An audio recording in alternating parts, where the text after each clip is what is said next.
घाना और Trinidad Tobago की यात्रा के बाद पीएम मोदी दक्षिण अमेरिकी देश अर्जेंटीना जाने वाले हैं।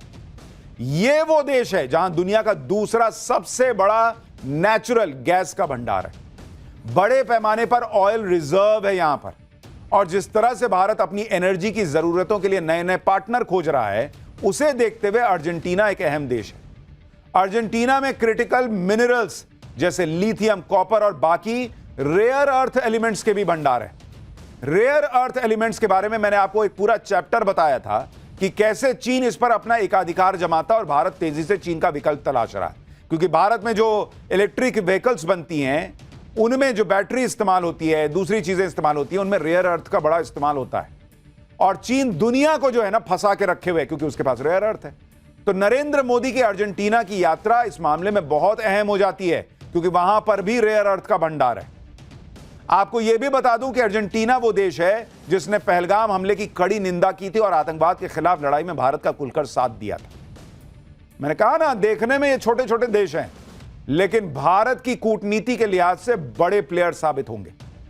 अर्जेंटीना के बाद पीएम मोदी ब्रिक्स सम्मेलन के लिए ब्राजील जाने वाले हैं। इस साल ब्राजील ब्रिक्स की अध्यक्षता कर रहा है। ऐसी खबरें हैं कि ब्रिक्स सम्मेलन के इतर ब्राजील के राष्ट्रपति पीएम मोदी को स्टेट डिनर भी देंगे। डिप्लोमेसी में स्टेट डिनर का बड़ा खास महत्व होता है।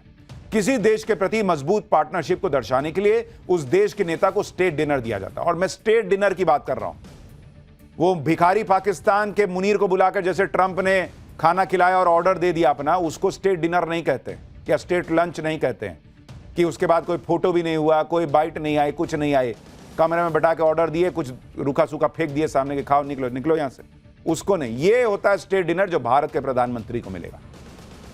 पीएम मोदी को स्टेट डिनर दिए जाने की खबर से ही चीन इतना चिढ़ गया कि चीन के राष्ट्रपति शी जिनपिंग ने ब्रिक्स सम्मेलन में शामिल न होने की उनकी खबरें चलने लगी, जबकि पिछले 10-12 साल से शी जिनपिंग लगातार ब्रिक्स सम्मेलन में हिस्सा ले रहे हैं। लेकिन चीन को लगा कि सारी लाइमलाइट तो पीएम मोदी को मिल जाएगी, भारत को मिल जाएगी। ऐसा दावा किया जा रहा है कि इन्हीं सबसे चिढ़कर शायद जिनपिंग ने ब्रिक्स का दौरा कैंसिल कर दिया। अब क्या है वो ही जाने, लेकिन ऊपर ऊपर खबरें तो यही चल रही कि चीन चिढ़ा बैठा है। आप यह भी देखिए कि ब्रिक्स जैसे ग्लोबल मंच से कैसे पीएम मोदी पाकिस्तान और चीन दोनों को झटका देंगे। ऐसी खबरें हैं कि ब्रिक्स सम्मेलन में पहलगाम हमले पर स्ट्रांग स्टेटमेंट जारी हो सकता है। इसके अलावा भारत की उम्मीद के मुताबिक आतंकवाद पर भी कड़ा स्टैंड लिया जा सकता है। विदेश मंत्रालय के सचिव दम्मू रवि के मुताबिक ब्रिक्स नेताओं के घोषणा पत्र में आतंकवाद के संबंध में जो बातें कही जाएंगी वे हमारे लिए संतोषजनक होंगी। दम्मू रवि ने कहा है कि ब्रिक्स शिखर सम्मेलन में पीएम मोदी की भागीदारी समूह के साथ भारत की एकजुटता की अभिव्यक्ति होगी। यह उनके लिए ग्लोबल साउथ के नेताओं से जुड़ने का एक बड़ा मौका होगा। ब्रिक्स देश दुनिया की 50% आबादी और 40% जीडीपी को रिप्रेजेंट करते हैं। भारत की तरफ से संकेत दिया गया है कि ब्रिक्स में नेशनल करेंसी से व्यापारिक लेन देन के मुद्दे पर भी चर्चा हो सकती है। पिछले साल ब्रिक्स सम्मेलन में डी डॉलराइजेशन पर जोर दिया गया था। ब्रिक्स के देश डॉलर को छोड़कर अपनी अपनी करेंसी में व्यापार करने पर जोर दे रहे थे। इसमें यह भी चर्चा उठी थी कि ब्रिक्स के देश आपस में एक ब्रिक्स करेंसी क्रिएट कर लें और उसमें व्यापार शुरू कर दें। लेकिन ब्रिक्स देशों के इस प्लान पर ट्रंप भड़क गए थे, क्योंकि ट्रंप या कोई भी अमेरिकी राष्ट्रपति डॉलर का दबदबा कम होते नहीं देखना चाहते। लेकिन इस बार फिर से ब्रिक्स में डॉलर के विकल्प पर चर्चा होती है तो ट्रंप को बहुत मिर्ची लगेगी। हालांकि ट्रंप का डॉलर जो है वो धड़ाधड़ गिरे जा रहा है। जितना पाकिस्तान गिर गया है 47 में अलग होने के बनने के बाद से, उससे भी तेजी रफ्तार से डॉलर गिर रहा है। उसके बारे में आगे बताऊंगा। पीएम मोदी ब्रिक्स सम्मेलन के लिए तो ब्राजील जा ही रहे। उनके इस दौरे पर ब्राजील के साथ ऐसी बड़ी डील हो सकती है जो दुनिया में भारत के हथियारों का डंका पीटेगी। इस डील को देखकर चीन और तनाव में आएगा।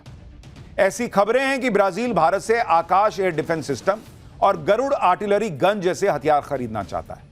भारतीय हथियारों में ब्राजील की दिलचस्पी से चीन परेशान हो सकता है, क्योंकि चीन खुद को हथियारों का बड़ा एक्सपोर्टर मानता है।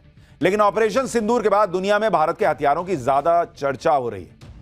यह अलग बात है कि हमारे यहां राहुल गांधी और उनके इकोसिस्टम का इंटरेस्ट इस बात को जानने में है कि राफेल गिरा कि नहीं, ये बताइए। लेकिन दुनिया का इंटरेस्ट इस बात में है कि यार भारत ने गजब कर दिया यार, कोई ड्रोने नहीं गिरने दिया, सब ऊपरे फोड़ दिया। लाओ यार आकाश हमको भी दो, लाओ यार हमको ये गरुड़ भी दो। दुनिया में तो भारत का डंका बज रहा है। दूसरी बात, भारत, ब्राजील और चीन सब ब्रिक्स का हिस्सा है।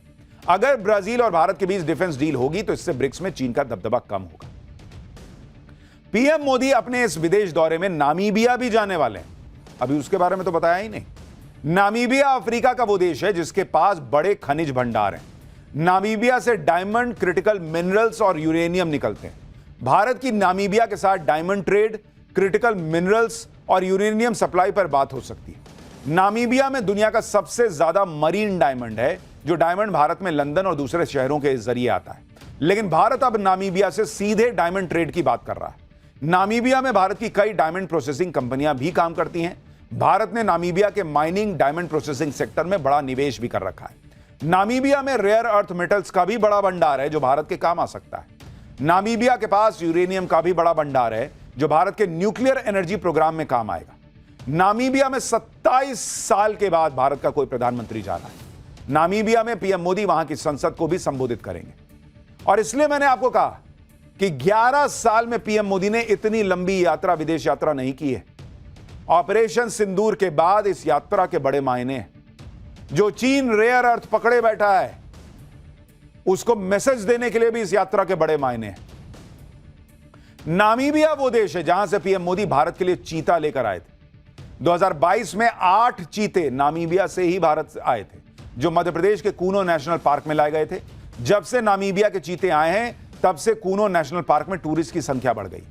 अब तक नामीबिया और साउथ अफ्रीका से 20 चीते भारत ला चुका है और भारत में चीते खत्म हो गए थे, जिसके बाद पीएम मोदी ने यह नया प्रोजेक्ट शुरू किया था। एक तरफ नरेंद्र मोदी की यह कूटनीति चल रही है, दूसरी तरफ पाकिस्तान को कूटने की भी नीति चल रही है।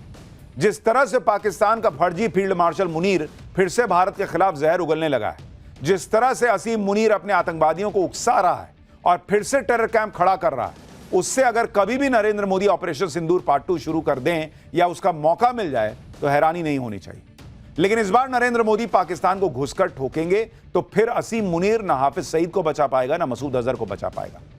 पिछली बार हाफिज सईद और मसूद अजहर दोनों को असीम मुनीर ने अंडरग्राउंड कर दिया था, बंकर में कहा गया कि छुपा दिया था। लेकिन नरेंद्र मोदी इस बार अंकर बंकर के चक्कर में नहीं पड़ रहे हैं। मोदी इस बार अंकर बंकर सब फाड़ देंगे बॉस, क्योंकि वो ऐसा बम बनवा रहे हैं जिसमें बंकर को चीरकर हाफिज सईद और मसूद अजहर तक पहुंचने की काबिलियत होगी। ऐसी खबरें हैं कि भारत अपना बंकर बस्टर बम बना रहा है। यह वही बंकर बस्टर बम है जिसे ईरान पर दागकर अमेरिका ने पूरी दुनिया में अपनी ताकत का डंका पीटा था, जिस बम ने ईरान की अंडरग्राउंड न्यूक्लियर साइट को फोड़ दिया था। अब भारत भी ऐसे बंकर बस्टर बम बनाने में लगा है। लेकिन यह भारत का बंकर बस्टर बम अमेरिका के बंकर बस्टर बम की तुलना में कम नहीं होगा, बल्कि उसे बराबरी की टक्कर देगा। और कई मायनों में तो यह अमेरिका के बंकर बस्टर बम से भी ज्यादा घातक होगा। भारत बंकर बस्टर बम बनाने के लिए अपनी सबसे ताकतवर इंटरकॉन्टिनेंटल बैलिस्टिक मिसाइल अग्नि 5 को मॉडिफाई कर रहा है। अग्नि 5 मिसाइल से ही 7,500 किलोग्राम के विशाल बंकर बस्टर वॉरहेड को दागा जाएगा। यानी इसे दागने के लिए B-2 बॉम्बर जैसे शक्तिशाली जेट की जरूरत नहीं पड़ेगी। कम खर्चे में भारत एक ताकतवर बम बना रहा है। भारत के बंकर बस्टर बम को अग्नि 5 मिसाइल से ही दाग दिया जाएगा। आमतौर पर अग्नि 5 मिसाइल न्यूक्लियर वॉरहेड कैरी करती है, इसकी रेंज 5,000 किलोमीटर होती है। लेकिन भारी भरकम बंकर बस्टर बम को दागने से इसकी रेंज 2,500 किलोमीटर होगी। लेकिन 2,500 में तो हम पाकिस्तान को फोड़ देंगे। इसे अग्नि 5 मिसाइल से दागा जाएगा तो इसकी सटीकता और भी बढ़ जाएगी। यानी जिस बंकर बस्टर बम को गिराने के लिए अमेरिका को एक बड़ा तूफानी प्लेन भेजना पड़ा, 37 घंटे उड़ा, आया गया, इतना किया, तब जाके बंकर बस्टर बम गिरा। भारत इतना नहीं करेगा, कम पैसे में जाके फोड़ देगा बंकर बस्टर। यहां से अग्नि 5 उड़ा, उधर फोड़ा, कोई अंकर बंकर नहीं, फोड़ो सबको। भारत के इस बंकर बस्टर बम से जमीन के 100 मीटर नीचे बने दुश्मन के ठिकाने भी ध्वस्त होंगे। यानी अब हाफिज और मसूद जैसे आतंकी बंकर में भी छिपे तो बच नहीं पाएंगे। बंकर बस्टर बम अमेरिका के पास भी है, चीन के पास भी है। लेकिन भारत जो बंकर बस्टर बम बना रहा है वो कैसे अमेरिका और चीन के बंकर बस्टर बम से अलग है, वो बताता हूं। अगर एक्सप्लोजिव ले जाने की क्षमता देखें तो भारत अग्नि 5 मिसाइल से 7,500 किलोग्राम एक्सप्लोजिव दाग सकता है। अमेरिका का GBU-57 bunker buster bomb 13,600 kilogram explosive से लैस होता है।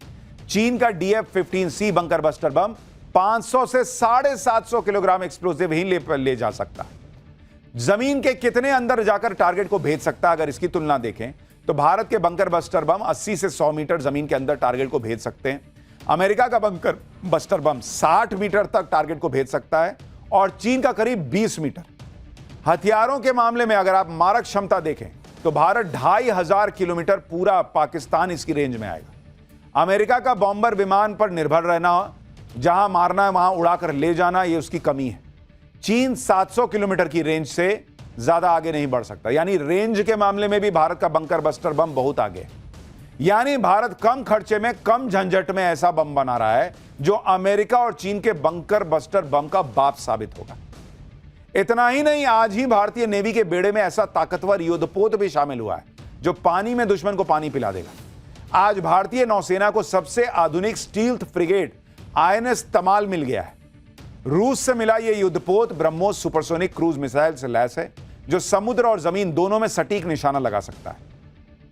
इसके अलावा इसमें भारी टॉर्पीडो, आधुनिक रडार, 100 mm की आधुनिक गन और एंटी सबमरीन रॉकेट भी लगे हुए हैं। यह युद्धपोत नेटवर्क सेंट्रिक वॉरफेयर क्षमता और आधुनिक इलेक्ट्रॉनिक युद्ध प्रणाली से लैस है। इस युद्धपोत में 33% स्वदेशी उपकरणों का भी उपयोग किया गया है। INS तमाल, या कहिए कि बहुत कमाल, यह वेस्टर्न नेवी कमांड में तैनात किया जाएगा, जिससे अरब सागर और पाकिस्तान के कराची बंदरगाह के नजदीक भारत की समुद्री सुरक्षा और मजबूत होगी। तमाल नाम देवताओं के राजा इंद्र की युद्ध में इस्तेमाल होने वाली पौराणिक तलवार से प्रेरित। तो यानी पाकिस्तान को एक और मैसेज है, इस बार नेवी मारेगी और तमाल मारेगा तो इतना मारेगा कि कमाल होगा। भारत लगातार अपनी ताकत को बढ़ाता चला जा रहा है, नई नई डिफेंस डील कर रहा है, सेना की जरूरतों के मुताबिक हथियारों की खरीद को जल्द से जल्द निपटा रहा है। अब खबर है कि मोदी सरकार जल्दी ही 1 लाख करोड़ रुपए से ज्यादा की अलग अलग डिफेंस डील को मंजूरी देने वाली है। इसमें स्वदेशी quick reaction surface to air missile system की 3 नई रेजिमेंट की खरीद को मंजूरी मिल सकती है। इसमें वायुसेना के लिए 3 जासूसी विमान खरीद का भी प्रस्ताव है। इसके अलावा सुखोई 30 MKI को अपग्रेड करने का प्रस्ताव भी है। समुद्र में दुश्मन की पनडुब्बियों और जहाजों को रोकने के लिए खास माइंस की खरीद का भी प्रस्ताव है। यानी अगर आपको लग रहा है कि भारत बहुत मजबूत है, तो मजबूत तो है ही है, लेकिन नरेंद्र मोदी इतनी मजबूती पर रुक नहीं रहे हैं। कह रहे हैं और मजबूत करो, और मजबूत करो। दुनिया में भारत की सेना का डंका तो बजता ही है, भारत के हथियारों का डंका तो बज ही रहा है, भारत की ताकत का डंका बजते रहना चाहिए। नरेंद्र मोदी न सिर्फ भारत के डिफेंस को मजबूत करने में जुटे हैं, बल्कि भारत की इकोनॉमी को भी जबरदस्त बूस्ट देने में लगे। आज भारत में जीएसटी लागू होने के 8 साल पूरे हो गए और जीएसटी कलेक्शन ने नया रिकॉर्ड बना दिया। वित्तीय वर्ष 2025 में जीएसटी से कुल 22,08,000 करोड़ रुपए जमा हुए हैं, जो पिछले वित्तीय वर्ष 2024 के 20,18,000 करोड़ से ऑलमोस्ट 9.5% ज्यादा है। यह पिछले 8 साल में अब तक का सबसे ज्यादा सालाना जीएसटी कलेक्शन है बॉस। यानी भारत के खजाने में पैसा छप्पर फाड़ के आए जा रहा है। भाई लोग कमा रहे हैं तो टैक्स भर रहे हैं, दुनिया सोच रही है कि इकोनॉमी कैसे चलाना है। भारत में देखिए क्या हो रहा है। और सिर्फ जीएसटी कलेक्शन नहीं, बल्कि हर मोर्चे पर भारत की इकोनॉमी लंबी छलांग मार रही है। अभी कल ही आरबीआई की फाइनेंशियल स्टेबिलिटी रिपोर्ट आई है, जिसमें यह कहा गया है कि भारतीय अर्थव्यवस्था मजबूती के साथ आगे बढ़ रही है। भारत की मजबूत अर्थव्यवस्था ग्लोबल ग्रोथ की अहम वजह बनी हुई है। ऐसा इस वजह से हो रहा है क्योंकि भारत ने मजबूत माइक्रो इकोनॉमिक फंडामेंटल्स